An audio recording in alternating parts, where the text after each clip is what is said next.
नमस्कार दोस्तों, क्राइम तक में आप सबका स्वागत है। मैं हूं सुप्रतिम बैनर्जी। पुणे में हुए केतन अग्रवाल मर्डर केस की तफ्तीश लगातार चल रही है। अभी भी सिया और चेतन चौधरी पुलिस रिमांड पर हैं, पुलिस उनसे पूछताछ कर रही है। लेकिन इसी बीच इस मामले में कई नई और चौंकाने वाली बातें सामने आई है। एक बात तो ये पता चली है कि सिया के भाई साहिल गोयल को सिया और चेतन के रिश्तों के बारे में खूब खबर थी, सारी जानकारी थी। शायद यही वजह है कि पुणे पुलिस ने साहिल गोयल से सिया और चेतन के रिश्तों को लेकर तकरीबन 10 घंटे तक पूछताछ की और इसके बाद न्यूज़ डॉट्स नाम के एक वेबसाइट को सिया के भाई साहिल गोयल ने इंटरव्यू भी दिया और उस इंटरव्यू में साहिल ने ये माना कि उसे अपनी बहन सिया का चेतन के साथ जो उसकी दोस्ती थी, जो मित्रता थी, उसके बारे में खबर थी। अब सबसे बड़ा सवाल ये है कि अगर साहिल गोयल को ये बात पता थी कि उसकी बहन सिया चेतन के साथ इन्वॉल्व है, तो फिर साहिल ने इसके बारे में घर वालों को जानकारी क्यों नहीं दी? क्यों इस बात को उसने छुपाए रखा? और यही सवाल साहिल गोयल से पूछा गया।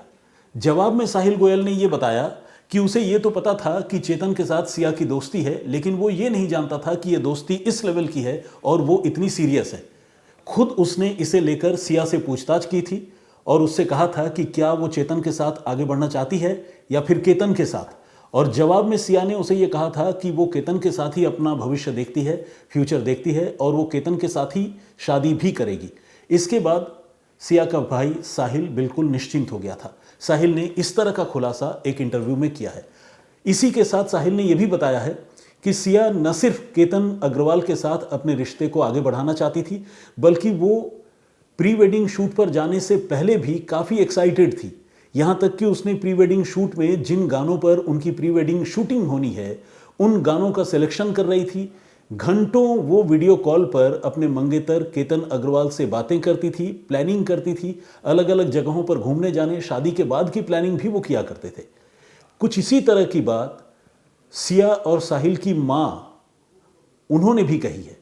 उन्होंने अपने इंटरव्यू में हमारे सहयोगी ओंकार वाबले से ये कहा था कि उनकी बेटी शादी से, जो शादी होने वाली थी, उसे लेकर काफ़ी होपफुल थी, काफ़ी एक्साइटेड थी। और यहाँ तक कि वो जब केतन के साथ घूमने जा रही थी, उसके लिए उसने जो ड्रेसेस सिलवाए थे, उन ड्रेसेस को वो घंटों टेलर के पास खड़ा होकर ऑल्टर करवा रही थी, यानी उसकी फिटिंग जो है ठीक करवा रही थी।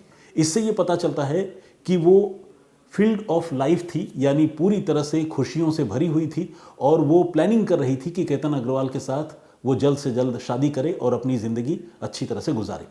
अब सवाल ये है कि जब गोयल परिवार, यानी साहिल गोयल और सिया की माँ और खुद सिया के पिता ये कह रहे हैं कि उनकी बेटी इस रिलेशनशिप से काफ़ी खुश थी और केतन अग्रवाल के साथ ही शादी में आगे बढ़ना चाहती थी, तो फिर सवाल ये उठता है कि सिया ने केतन अग्रवाल की हत्या क्यों कर दी? और अब तो ये भी सवाल बहुत बड़ा हो चुका है कि केतन अग्रवाल को लोहगढ़ किले से धक्का किसने दिया था? क्या खुद सिया ने दिया था, सिया गोयल ने, या फिर उसके दोस्त चेतन चौधरी ने?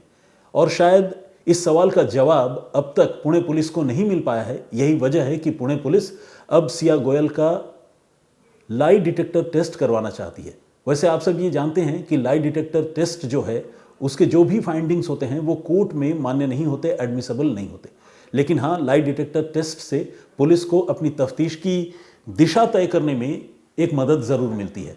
हो सकता है कि लाई डिटेक्टर टेस्ट के दौरान सिया कुछ ऐसी बातें पुलिस को बता जाए जिससे पुलिस को पता चले कि एग्जैक्टली उस किले के ऊपर हुआ क्या था। कहने का मतलब यह है कि इतने दिनों तक सिया और चेतन को रिमांड पर रखने के बावजूद पुलिस इस कहानी की तमाम कड़ियों को जोड़ने में अब तक नाकाम रही है। और जिस तरह का व्यक्तित्व सिया गोयल का सामने आया है, उससे तो ऐसा लगता है कि सिया कहीं स्प्लिट पर्सनालिटी का शिकार तो नहीं थी, या डुअल पर्सनालिटी का शिकार तो नहीं थी। क्योंकि एक तरफ तो वो अपने पिता से, अपने भाई से, अपनी माँ से केतन अग्रवाल के साथ शादी करने और उस शादी को लेकर अपना एक्साइटमेंट शो कर रही थी, शॉपिंग कर रही थी। केतन अग्रवाल से उसने कथित तौर पर 1 करोड़ रुपए भी लिए थे और दूसरी तरफ वो चेतन चौधरी को ये रुपए उसने ट्रांसफ़र भी कर दिए थे और चेतन चौधरी के साथ मिलकर वो केतन अग्रवाल के कत्ल की प्लानिंग कर रही थी। तो आखिर सिया के मन में ऐसा चल क्या रहा था?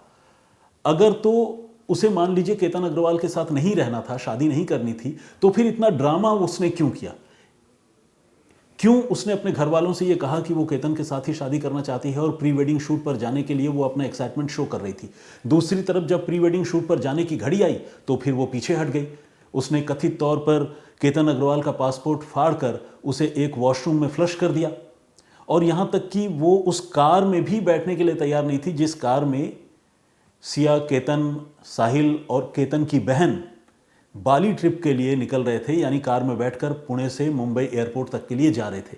और तब साहिल ने सिया को काफ़ी डांटा था और एक तरह से दोनों भाई बहनों में लड़ाई हुई थी और तब जाकर सिया को वो उस प्री वेडिंग शूट पर जाने के लिए उस कार में बिठाने में वो कामयाब हो पाया था। ये घटनाक्रम इस बात की तरफ इशारा करता है कि शायद सिया केतन के साथ आगे नहीं बढ़ना चाहती थी। यानी एक तरफ तो इस तरह के बहुत से प्रमाण हैं जिससे ऐसा लगता है कि सिया केतन को बहुत चाहती थी और उसी के साथ शादी करना चाहती थी। घर वालों के इस रिश्ते से वो बिल्कुल नाखुश नहीं थी, खुश थी। शायद यही वजह है कि परिवार के लोगों को भी इसके बारे में कोई शंका या शक नहीं हुआ। दूसरी तरफ वो बड़ी खामोशी से अपने बॉयफ्रेंड चेतन चौधरी के साथ मिलकर केतन अग्रवाल के कत्ल की प्लानिंग कर रही थी।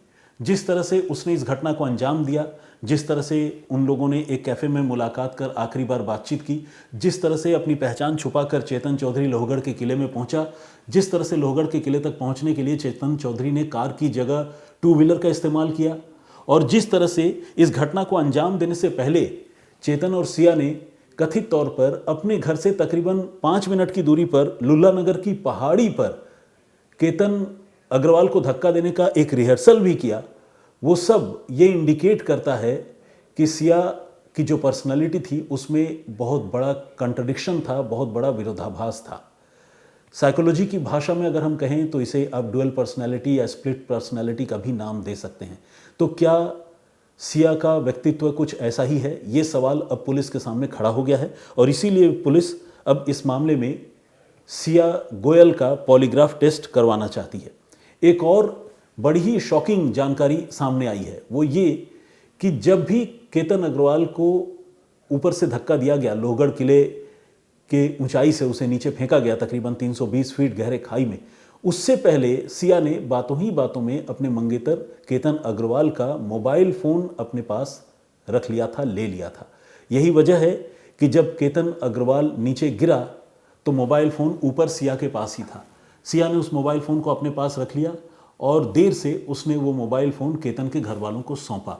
अब सवाल ये उठता है कि क्या सिया ने जानबूझकर केतन का मोबाइल फ़ोन उसे धक्का देने से पहले किसी बहाने से अपने पास रख लिया था ताकि उस मोबाइल फ़ोन से कुछ वाइटल इन्फॉर्मेशन, चैट्स और क्रूशियल चीज़ें वो डिलीट कर पाएँ?